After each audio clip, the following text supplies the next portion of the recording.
This February in the UK, it's LGBT+History Month. A time to educate ourselves on our prejudice and celebrate how far we've come. It all pretty much started in 1500, when Henry VIII criminalised sex between men. It then took over 300 years for the first signs of reform to show, when the death penalty for sex between men was repealed in 1861.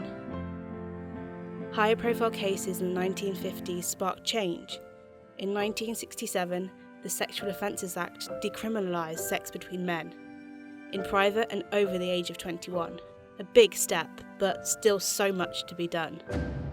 Elsewhere in the world, in 1969, the Stonewall riots in New York City started, when police raided the Stonewall Inn, a gay club located in Greenwich Village. The raid sparked a riot amongst patrons and neighbourhood residents. 6 days of protests later, the Stonewall riot served as a catalyst for the gay rights movement, not just in the United States, but all over the world. 1972 saw the first ever Pride in London, a true celebration of every sexuality. 2,000 participants marched the capital streets, which seems quite little when you compare it to the 1.5 million turnout in 2019. But Pride saw the beginnings of a community that is rising up against the hate one by one, a solidarity that was fearless in the face of inequality. But this community was about to face one of its toughest times. Commonly known as gay cancer, the 1980s saw the rise of the horrific disease, AIDS. With many being denied healthcare and politicians ignoring the statistics, AIDS spread across a whole generation. A generation whose stories, memories, and legacies we have now lost. Since the 80s, HIV has taken the lives of over 32 million people. But progress was still being made. In 1992, the World Health Organization removed same-sex attraction as a mental disorder, and the stigmas were starting to fade.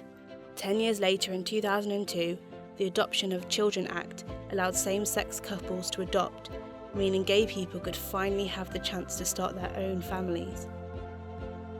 In 2003, the first protection against discrimination in employment was introduced, and workplaces everywhere were slowly becoming free of bias.